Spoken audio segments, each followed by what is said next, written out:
welcome back to my channel, and today I'm actually gonna do something a little different.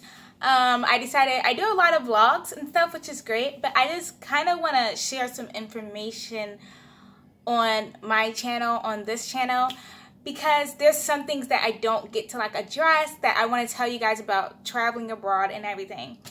As you can tell by the title of the video, I decided that I talk a lot about positive things that go on, positive aspects of traveling.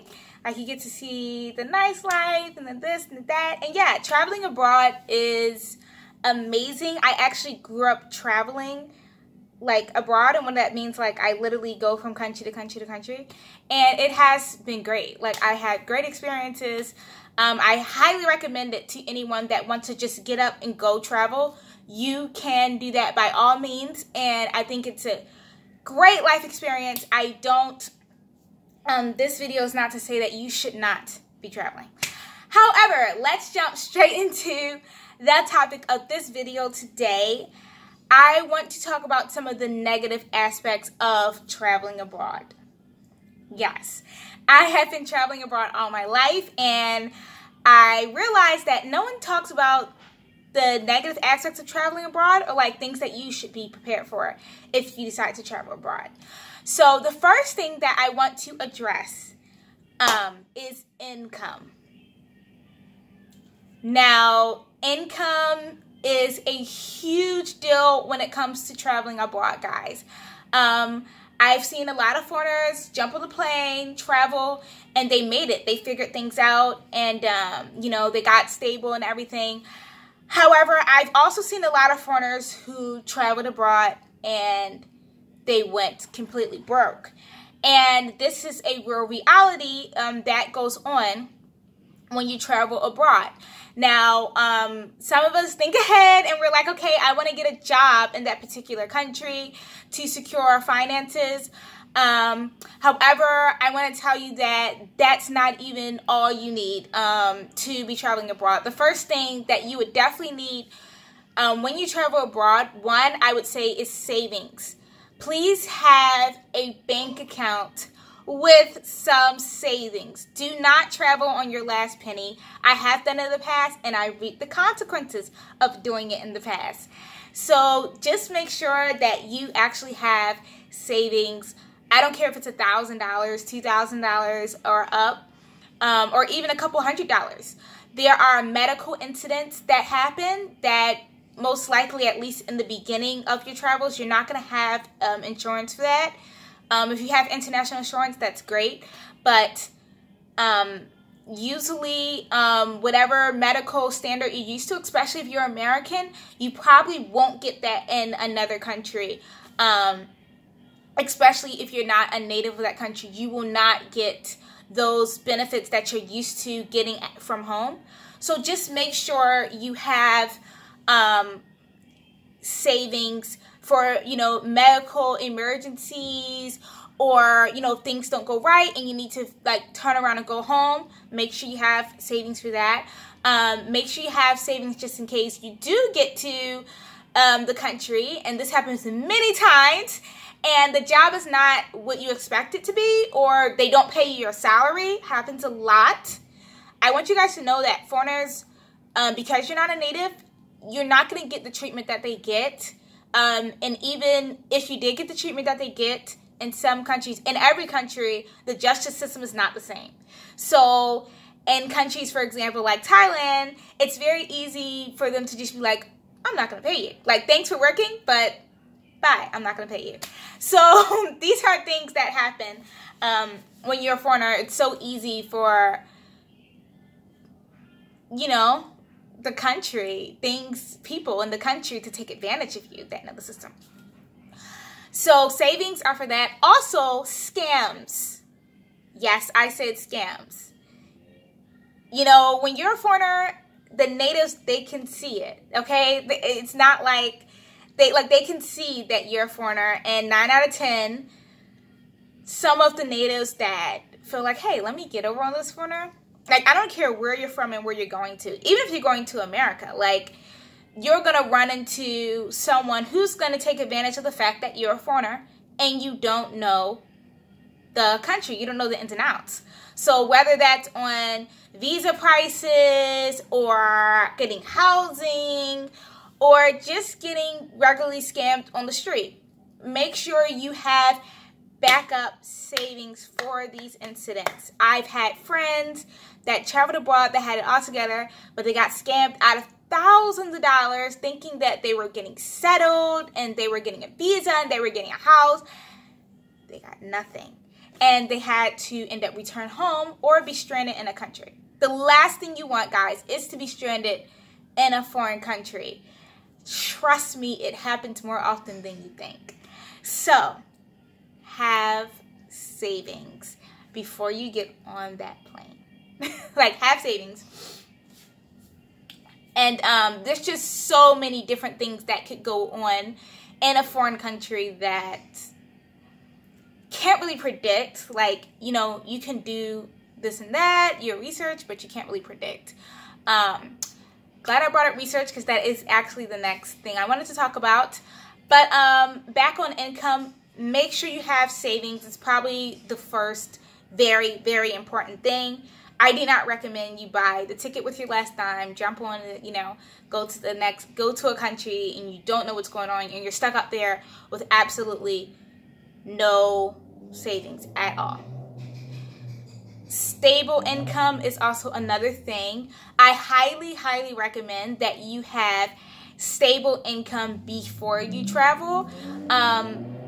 Like just some type of stable income from home that you're getting before you start, you know, decide to travel abroad. Like if you just want to travel for visitation, that's one thing. But if you want to like travel abroad, nomading, you want to go from country to country to country, make sure you have a stable income because it can be very, very difficult finding stable income in a foreign country. Even if you have, let's say, a teaching job, which most foreigners get, you can get fired, they could not pay you. Like, there's so much that can happen. So I really do recommend having stable income. If you don't, it's okay. But if it's possible, I recommend you have some type of income coming in, some type of stipend coming in, because you can get to a country and be out of work for weeks, months, even years. It's not easy, guys, to find stable income abroad. It's not. So, making money online is one of the things that I really recommend. We will have a Bitcoin course coming soon on this channel. So if you want to join that, you know, to get interested in that, that's also another great source to trade, make some money, and travel, go whatever country you want. Obviously, it's not attached to anything. However the case, just make sure you have some stable income coming in. So savings, guys, and also stable income would be really nice. 3, make sure you find out the economic structure of that country concerning foreigners. So make sure you know, can you get a job? How you get a job? What are the most available jobs for foreigners? Are foreigners even allowed to work? Like, make sure you do that research to find out, hey, when I get in this country, I need to know what I can do for work or what I need for work. An example of something that happened, one of my mom's friends came over to Thailand and they didn't know they needed their high school transcript because the laws changed from just needing your degree, your bachelor's degree, to also needing a high school transcript. So they left the States and they went over to Thailand and they didn't have the high school transcripts, and so it was very hard for them to get a job. So there's things like that. You know, income is very, very, very, very, very, very important if you want to start traveling abroad and, you know, living abroad. Another thing that I wanted to bring up is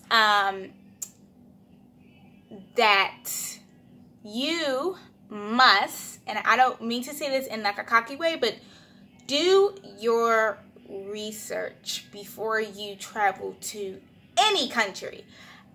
One of the downsides to traveling abroad is that when you like travel to another country, and I've been traveling for a while, so I'm kind of used to it, But when I travel to a country I haven't been to before and I know nothing about, I feel like a baby. Like, I can't read any of the signs. I don't know where to go. I don't understand the basic maps. Like, I know nothing about the political situation, about the country. So you're going to have that feeling like, wow, I feel really, really unstable and I don't know what's going on. So just make sure that you do research about the country. One of the most important things that you need to know is the religion of the country, because you don't want to disrespect someone's beliefs, a country's belief of the country's religion. So just make sure you do the research on the religion. For example, in Thailand, I'll go back to Thailand because I grew up there. So I'm giving you examples.